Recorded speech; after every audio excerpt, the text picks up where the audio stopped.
인간의 시작과 세상의 시작을 적고 있습니다.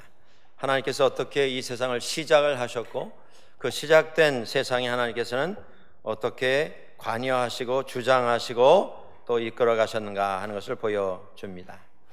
그 창세기가 1장 천지 창조로 시작이 되어서 11장까지 한 단원이 끝이 납니다. 그 첫 번째 단원 속에서 천지 창조 속에 에덴 동산에 자리 잡았던 첫 부부 두 사람 인간이 타락합니다. 그리고 죄에 빠져서 에덴 동산에서 추방을 당합니다. 추방당한 이후에 사람들은 다 자기가 원하는 대로 행동하며 살았습니다. 타락한 인간은 죄에 빠진 인간이 되었습니다. 그 죄에 빠진 세상에 대해서 하나님께서는 세상을 지으신 것을 후회하셨다. 성경이 이렇게 적을 정도로 하나님께서 마음 아파하셨습니다. 그러나 마음 아파만 하시는 하나님이 아니십니다. 죄는 다스리십니다. 그래서 심판이 옵니다. 홍수가 나고 세상이 멸망을 합니다. 그 멸망 속에서 하나님께서는 노아와 그의 가족들을 살리시고 그들을 통해서 구원의 역사를 이어가셨습니다. 그 이후에 천지사방에 흩어진 사람들이 어느 날 하늘을 바라보며 우리가 하나님께 한번 나가보자.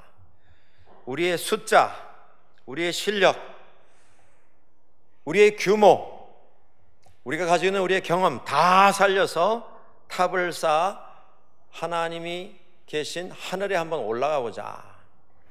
하나님과 같아지려고 하는 이런 엉뚱한 계획을 세웁니다. 그리고 바벨탑을 쌓기 시작합니다.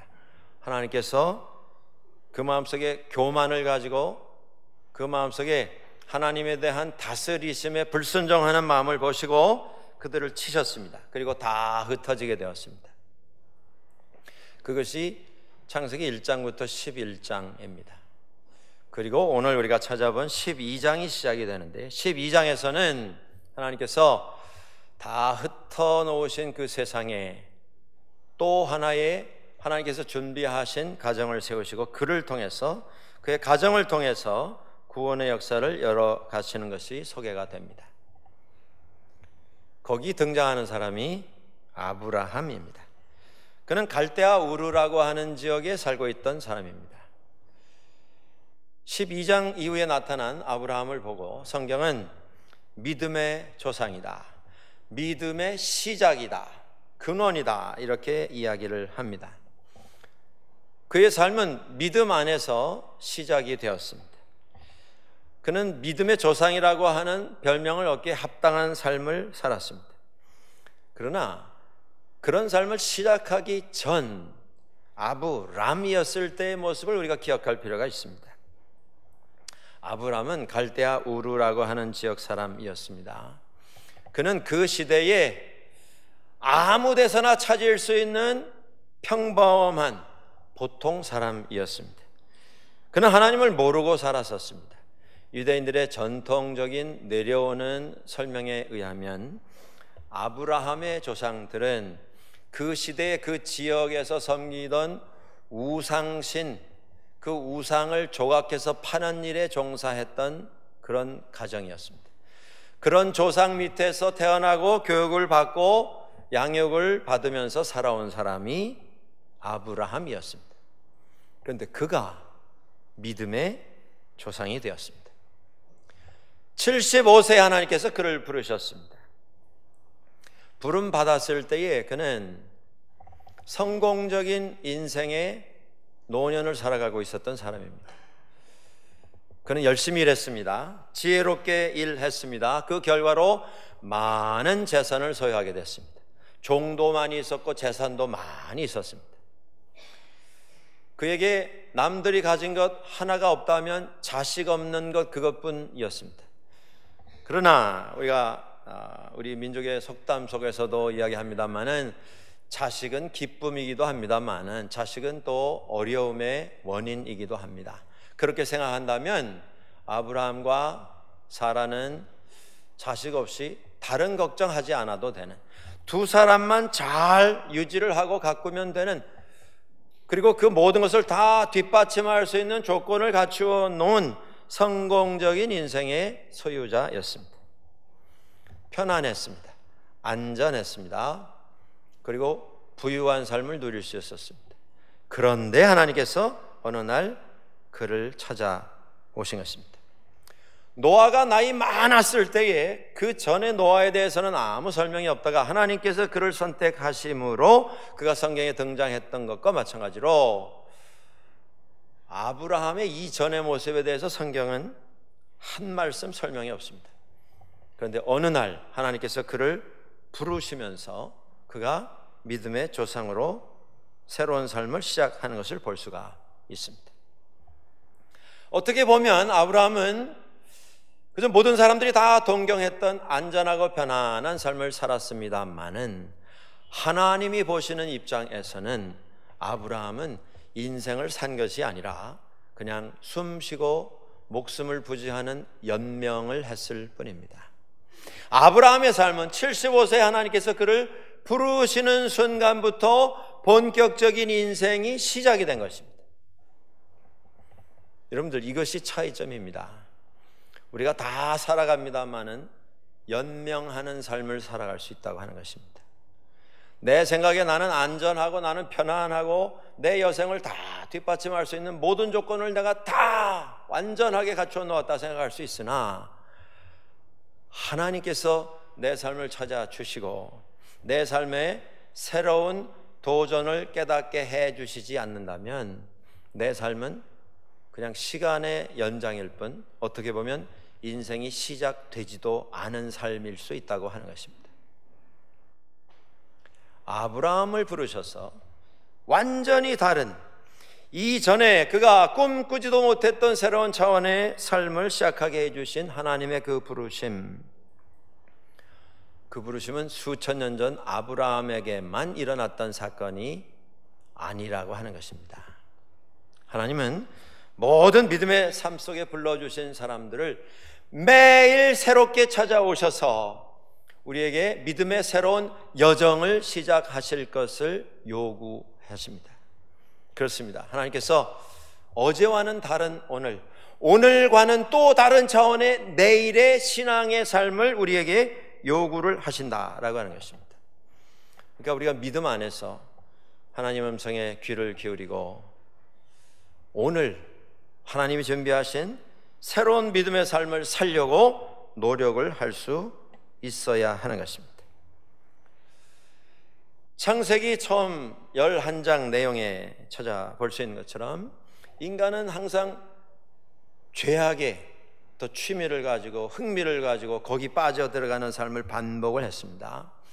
그리고 심판이 왔습니다. 그러나 심판에서 끝난 것이 아니라 항상 하나님은 그 심판 끝에 하나님의 은혜로 선택하신 몇 사람을 통해서 하나님의 구원의 역사를 이어가시는 것을 볼 수가 있습니다. 인간이 실수했습니다. 실패했습니다. 자기의 욕심과 자기의 원함을 따라서 잘못된 선택을 했습니다. 그렇게 해서 삶이 완전히 파괴가 되었습니다. 그런데 그게 끝이 아니었다고 하는 것입니다. 하나님께서 항상 그들을 다시 찾아오셔서 새롭게 시작되는 새로운 출발을 그들에게 허락을 하시고 그 새로운 믿음의 삶에 사람들을 초대를 하신 것을 볼 수가 있습니다. 아브라함을 찾아오셨습니다. 그리고 그에게 몇 가지 약속을 하셨습니다. 그 내용이 오늘 본문입니다. 하나님께서 아브라함에게 이렇게 말씀하십니다. 내가 너를 복 주기를 원하노라. 너는 복이 될 것이다. 복의 통로가 될 것이다. 복의 근원이 될 것이다. 내 자신이 복이 되어서 다른 사람들에게 복이 되도록 내가 하기를 원한다. 그러시면서 아브라함에게 요구하신 것이 있습니다. 떠나라고 하는 것입니다.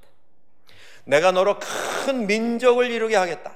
너의 자손으로 하늘의 별처럼 많게 하고 바닷가의 모래처럼 수를 헤아릴 수 없이 많게 하겠다.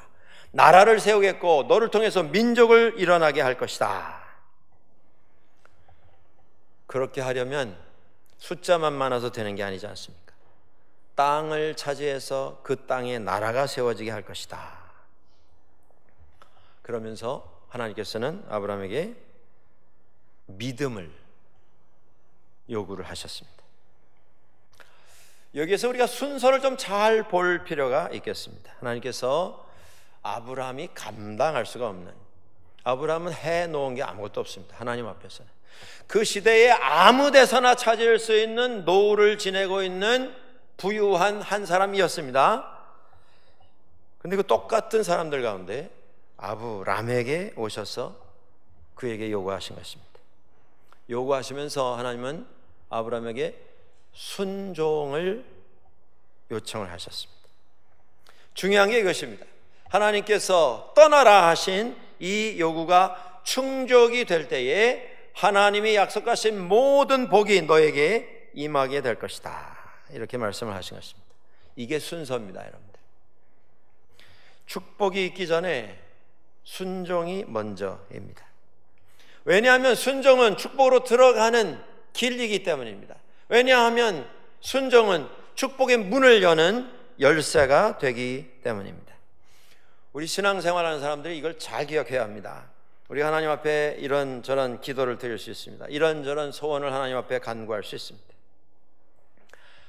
그 기도의 응답을 바라기 전에 먼저 우리가 순종을 연습을 해야 합니다. 작은 것일지라도 하나님 앞에서 순종하는 것. 성경의 제일 마지막 책인 요한계시록 2장 10절 하반절에 이런 말씀이 있습니다. 죽도록 충성하라. 그리하면 내가 생명의 관을 내게 주리라. 오늘 하나님께서 우리에게 요구하시는 것은 어떤 형식이 아닙니다. 어떤 제도가 아닙니다. 어떤 숫자적인 요구사항이 아닙니다. 순종을 요구하고 계십니다. 하나님께서 아브라함에게 처음 오셔서 그에게 요구하신 것은 나는 하나님이다. 너의 하나님이다. 모세에게 하나님께서 당신 자신을 소개하셨던 것처럼 나는 나다.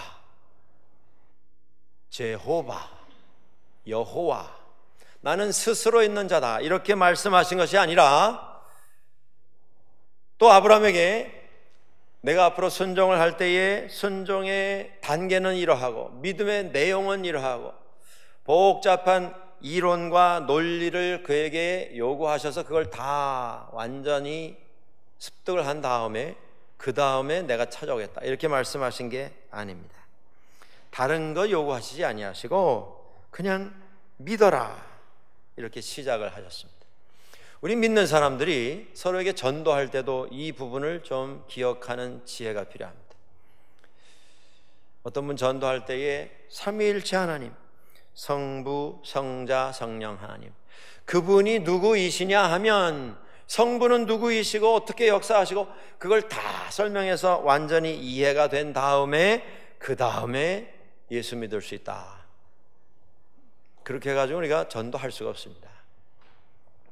부족하면 부족한 대로 우선 하나님 믿고 믿음의 삶을 시작하는 이게 더 우선돼야 합니다.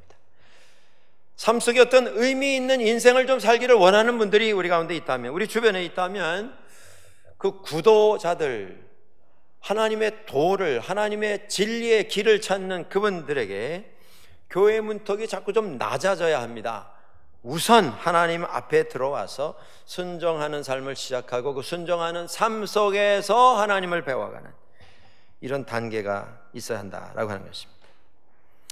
하나님께서 다른 거 설명하지 아니하시고 다른 것 요구하신 게 아니라 떠나라 하셨습니다. 믿고 떠나라 하셨습니다.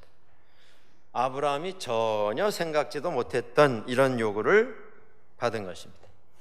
무엇을 떠나라 하셨습니까? 너의 땅을 떠나라. 너의 친척을 떠나라. 너의 아버지의 집을 떠나라. 이게 무슨 단계가 있지 아니한가? 물론 단계가 있습니다. 거기 보시면 아마 제일 그래도 옮기기 쉬운 게 땅일 것입니다. 거주하는 곳, 친척, 이건 거주지를 옮기는 것보다는 조금 생각해야 할 부분이 있습니다. 아버지의 집을 떠나라. 아브라함이 75세에 집을 떠나게 되는데, 집을 떠날 때에 아브라함의 아버지인 데라는 아직도 생존해 있었습니다. 데라가 205세에 죽었는데, 데라가 70세이었을 때에 아브라함을 포함한 아들 셋을 다 양육을 하고 있었다라고 하는 기록이 성경에 나오는 걸 보면, 아브라함이 고향을 떠날 때 아버지가 연세가 많아서도 한 145세 정도밖에 되지 않았습니다. 그는 나중에 성경의 기록을 보면 205세까지 삶을 누렸던 사람으로 기록이 되고 있습니다. 지금 살아계신 아버지를 그냥 놓고 떠나라는 것입니다. 그건 쉽지 않은 결정이었을 것입니다. 여러분들 이민 오실 때에 부모님들 다 생존해 계실 때에 집을 떠나오신 분들도 많을 것입니다. 그래서 우리가 부모님들 늘 기억하고 생각하고 또 시간이 되면 늘 찾아보려고 애쓰는 것 참 귀한 일입니다. 아브라함에게는 한번 떠나면 돌아올 수 없는 길이기에 생존해 있는 부모님을 놓고 연로하신 부모님 그냥 뒤로 하고 떠난다고 하는 것 쉬운 결정이 아니었었습니다. 이걸 어떻게 해석할 것이냐? 우리는 땅, 우리는 친척, 우리는 아버지 집, 이 세 단계 가운데 어디쯤 와 있는가? 이걸 너무 고민하실 필요가 없습니다. 종교개혁자인 요한 칼빈은 이 구절에 대해서 이렇게 설명을 합니다. 이 집을 떠나라, 그리고 몇 가지 단계로 이렇게 나누어서 설명을 한 이 구절의 뜻이라고 하는 것은 다른 게 아니라 눈 꾹 감고, 아브라함에게 하나님께서 이렇게 말씀하셨다는 것입니다. 눈 꾹 감고 너에게 속해 있는 것, 너의 것이라고 생각하는 것, 너의 나라를 완전히 다 내려놓고 내 자신을 온전히 나에게 맡길 수 있도록 결단하고 그 자리를 떠나라고 하는 뜻이지, 이게 단계가 몇이고 이건 의미가 없다, 이렇게 설명을 합니다. 말씀드린 것처럼 아브라함은 이전에는 하나님을 전혀 모르던 사람입니다. 그런데 하나님께서 그에게 오셔서 이 엄청난 포기를 요구를 하셨을 때에 관심이 있다 할지라도 아브라함이 결정을 내리기가 힘든 실제적인 이유가 몇 가지가 있습니다. 첫째는 그의 나이입니다. 75세. 새로운 삶은 항상 우리에게 흥미를 불러일으키는 새로운 도전입니다. 그러나 나이가 75세라고 하면 이제 새로운 인생을 시작한다고 하는 것이 과연 가능하겠는가? 너무 늦은 것은 아닌가? 누구라도 좀 현명한 생각을, 신중한 생각을 품고 사는 분이라면 이런 결론에 다다를 수밖에 없을 것입니다. 두 번째, 그 결정을 어렵게 하는 조건이 있습니다. 그것은 그 당시에 이제 하나님께서 아브라함에게 주시려고 하는 가나안 땅에는 이미 많은 사람들이 거주하고 있었습니다. 정착을 하고 그곳에서 살고 있었다라고 하는 것입니다. 떠나려고 할 때에 놓을 것이 너무나 많았습니다. 이 부분에서 아브라함은 결단을 합니다. 그리고 집을 떠납니다. 이 결단하고 집을 떠나는 아브라함의 모습을 보면서 또 어떤 분들은 이렇게 그것을 가지고 논하는 분들이 있습니다. 그러면 그 아브라함의 집 떠나는 그 결정이 그의 믿음이었는가, 아니면 순종이었는가, 어느 것이 더 크게 작용했는가? 여러분은 어떻게 생각하십니까? 제 생각엔 믿음이냐 순종이냐를 논하는 것은 의미가 없지 않는가, 이렇게 생각이 됩니다. 왜냐하면 순종이 없다면 믿음이 아닐 것입니다. 믿음이 없는 사람이 순종한들 그게 무슨 또 의미가 있겠습니까? 이 둘이 하나가 되었기에 그는 그 엄청난 것을 내려놓을 수 있었습니다. 우리는 너무나 많은 것을 따집니다. 신앙생활 하면서도 우리는 무엇을 분석하고 분석된 것을 또 종합해서 논리적이고 합리적인 결론 내리는 것을 아주 즐깁니다. 또 우리가 그렇게 훈련을 받았습니다. 어떻게 보면 그러한 것이 하나님께서 우리에게 주신 달란트 가운데 하나이기도 합니다. 그러나 그것에 너무 도취하셔서는 안 될 것입니다. 순종까지도 분석하려고 하고 믿음까지도 우리가 논리적으로 이론적으로 분석하고 종합해서 우리가 결론을 내리려고 하는 것, 그것이 우리의 한계입니다. 이서부화 가운데 이런 이야기가 있습니다. 이제 걸음마를 배우게 된 아기 곰에 대한 이야기입니다. 이 새끼 곰이 이제 첫 걸음마를 뛰려고 어미 곰 앞에서 시도를 합니다. 멈칫하다가 이 새끼 곰이 어미 곰에게 이렇게 묻습니다. 엄마, 이제 발걸음을 내디뎌야 하겠는데 앞발을 먼저 내딜까요? 아니면 뒷발을 먼저 앞으로 당겨 놓은 다음에 뒷발로 밀면서 이렇게 나가야 할까요? 왼발을 먼저 뛸까요? 오른발을 먼저 뛸까요? 왼발을 뛰면서 오른쪽 뒷발이 따라가야 하나요? 아니면 반대로 오른쪽 앞발이 먼저 나가면서 왼발 뒷발이 또 나가야 합니까? 아니면 네 발을 한꺼번에 껑충 떼야 합니까? 뭐 여러 가지. 이게 우리 사람들이 가지고 있는 경우의 수라고 하는 그런 것이 아니겠습니까? 발 4개 가지고 발걸음을 내어 딛는 방법이 몇 가지나 될 것 같습니까? 제가 모르긴 해도 한 24가지, 미니멈 최소한 24가지는 되는 것 같습니다. 그때 어머니 곰이, 엄마 곰이 이랬답니다. 잔소리 말고 발이나 빨리 뛰어라. 그리고 등을 탁 쳤습니다.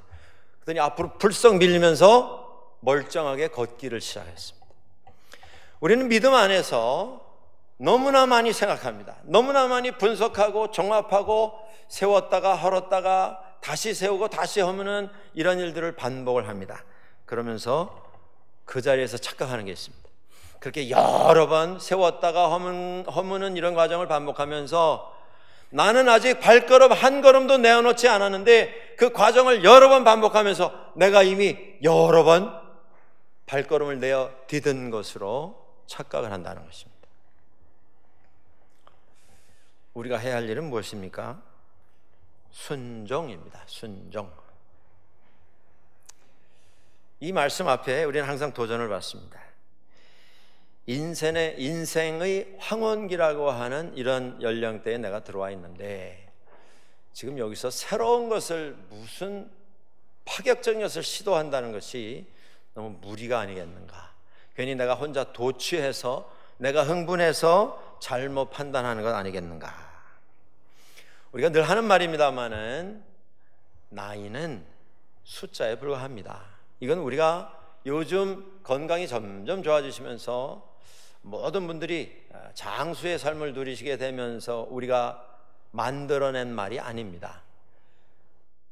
나이는 숫자에 불과합니다. 이것은 이미 수천 년 전 믿음의 삶을 먼저 살아갔던 신앙의 조상들을 통해서 우리가 성경에서 이미 몇천 년 전부터 확인이 되고 또 확인이 되고 있는 이런 현상입니다. 나이는 숫자에 불과하기 때문에 나이가 하나님께서 부르시는 믿음의 새로운 출발을 시작하는 데 있어서 장애물이 될 수가 없습니다. 예레미야 선지자는 하나님께서 그를 부르셔서 내가 잉태되기 이전부터 너를 알았노라. 내가 태어나기 이전부터 너를 선택하였노라. 이제 내가 명하는 말씀을 들고 나가서 이스라엘에게 전하라, 선포하라 말씀하셨을 때에 예레미야는 이렇게 고백합니다. 하나님, 저는 아이입니다. 어린아이입니다. 제가 어린아이이기 때문에 하나님의 말씀을 감당할 수가 없습니다. 제가 너무 어립니다. 모세를 하나님께서 찾으시고 모세를 부르셨을 때에 모세는 예레미야와는 정반대의 이런 반응을 보였습니다. 모세가 80세가 되었을 때에 하나님께서 그를 부르셨습니다. 모세야, 모세야. 이름을 부르셨습니다. 인격적인 교제를 원하시는 하나님께서 모세의 이름을 부르셨을 때에 모세는 하나님, 저를 찾아주신 것 감사합니다. 그런데 하나님, it's too late. Thank you for coming, but it is too late. 너무 늦었습니다, 하나님. 한 10년 전에만 오셨어도 제가 좀 어떻게 해볼 수 있는 의욕이 있을 터인데 지금 제 나이에 제 모습 보십시오. 이제 세상 편하게 떠나는 것만 소원인 저에게 뭘 원하십니까? 하나님, 너무 늦었습니다. 제 나이로는 아무것도 할 수 없습니다. 사람이 자기 능력으로, 자기가 준비한 자기 능력으로, 지식으로, 경력으로 모든 일을 잘 감당하고 결론을 만들 수 있는 존재라고 한다면 예레미야의 저는 아이입니다. I'm too young. 그 말이나 모세의 하나님 it's too late. 너무 늦었습니다. 이 반응은 당연히 존중되어야 하고 고려되어야 할 조건일 것입니다. 그러나 하나님은 그렇게 역사하시지 않습니다. 하나님은 우리가 가지고 있는, 우리에게 하나님께서 이미 부여하신 재능을 100% 사용하십니다. 그런데 더 중요한 것은 하나님께서는 우리가 아직 갖추지 못한, 아직 구비하지 못하고 있는, 우리가 경험하지 못한 것 채우시고 가르치시고 훈련시키셔서 우리를 사용해 주십니다. 혹 이 자리에 65세가 넘으신 우리 부모님들이 계시다면 한번 생각해 보십시오. 이제 나는 은퇴했는데, 저희 교회가 은퇴를 65세에 하는 것을 정하고 그것을 시행을 해오고 있습니다. 제가 하나 안타깝게 생각하는 것은 시간이 지나서 나이가 채워지는 것이 어떻게 막을 수 있겠습니까? 그런데 65세가 넘으시면 신앙생활도 은퇴하시는 것으로 생각하시는 그런 경향들이 좀 있는 것 같습니다. 요즘 65세에 소문도 안 내시죠. 옛날 같으면 환갑잔치도 할 터인데 요새 같으면 칠순 고희도 별로 챙기지 아니하는 이런 모습들도 많이 보게 됩니다. 지금 그런 시대에 65세가 넘었으니까 나는 모든 것에서 은퇴다 이렇게 생각하시는 것은 우리가 손해보는 생각입니다.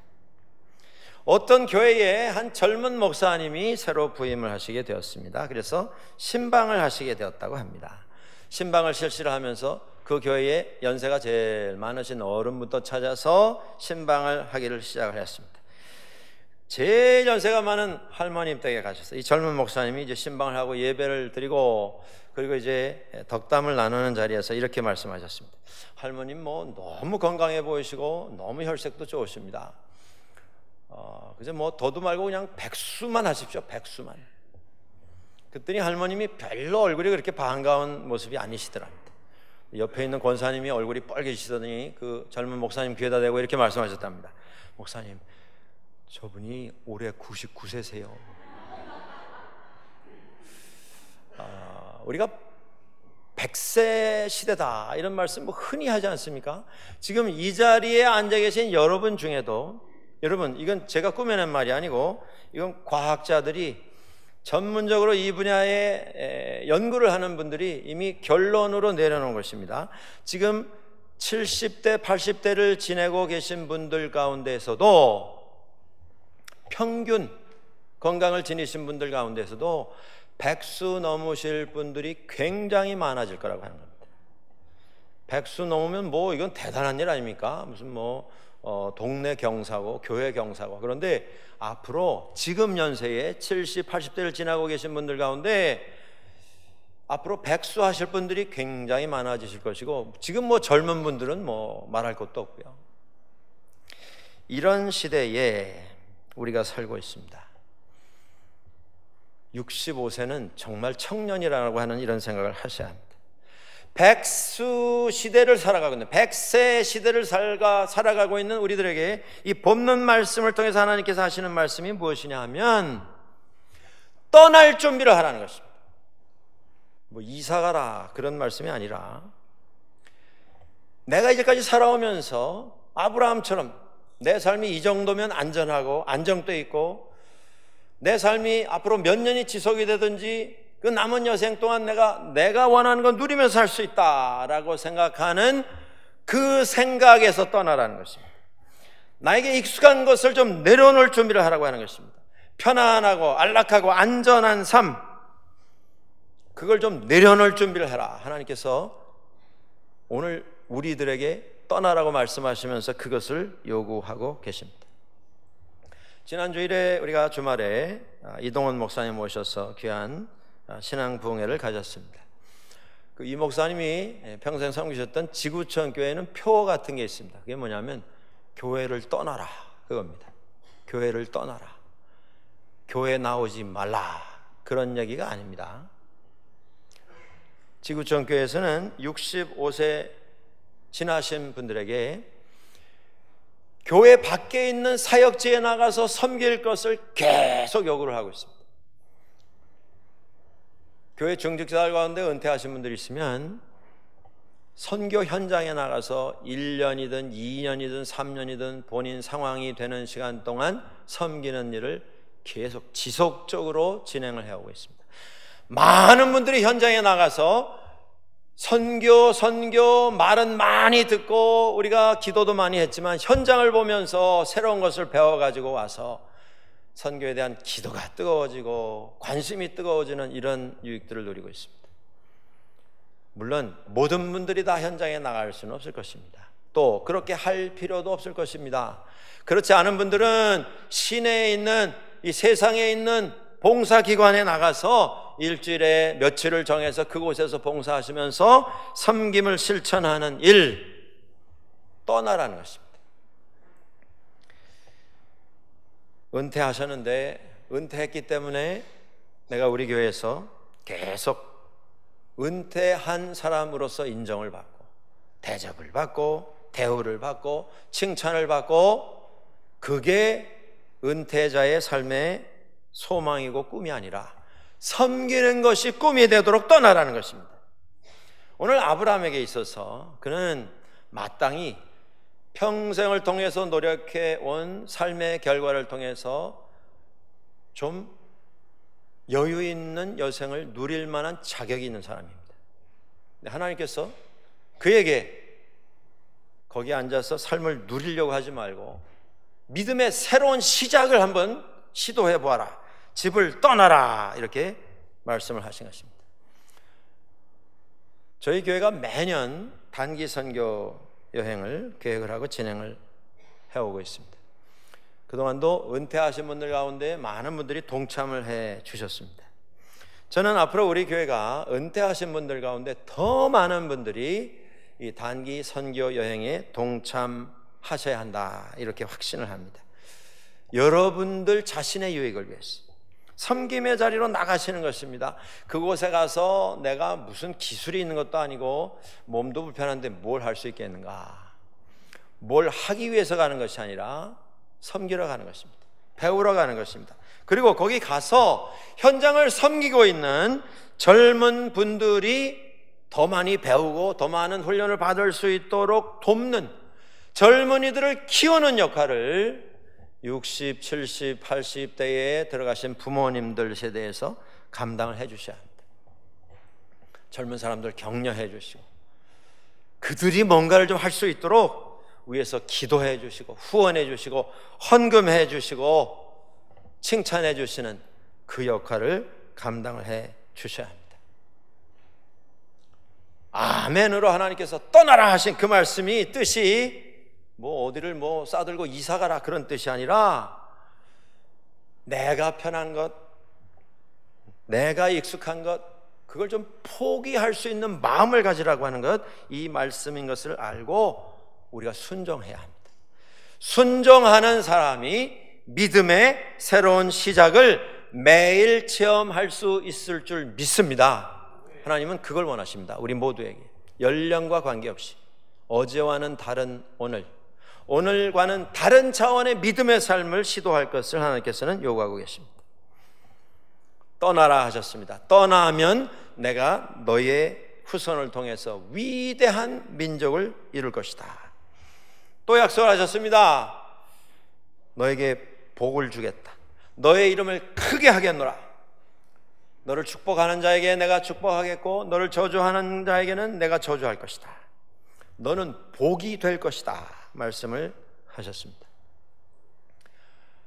우리 믿는 사람은 다 이러한 하나님의 약속을 받은 믿음 안에서 아브라함의 후손들이 된 사람들입니다. 하나님께서 우리에게 이미 말씀하셨습니다. 선포하셨습니다. 너를 통하여 다른 사람들이 복을 얻게 될 것이다. 우리의 순종은 단순히 내 개인의 일로 끝나는 것이 아닌 것입니다.